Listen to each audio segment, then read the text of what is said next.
They're on our currency. Their names grace our streets, our provinces. And today in Canada, it is an official celebration of the royal family. But a new public opinion poll says Canadians aren't that keen on the monarchy.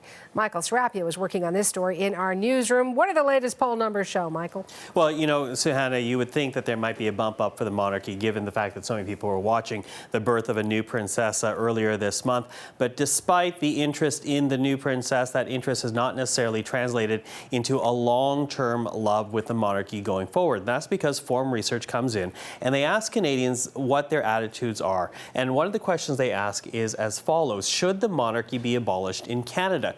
To which 39% of respondents said yes. Now, that is not a majority. 45% still want to keep the monarchy in Canada, but 39% is a substantial number. And as for those who are growing this movement, well, the demographic is interesting because young people are among the most likely of people to actually say that it is time for the monarchy to be abandoned.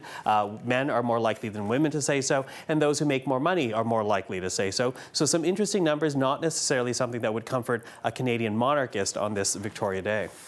And how soon would people who want to abolish the monarchy say it should be?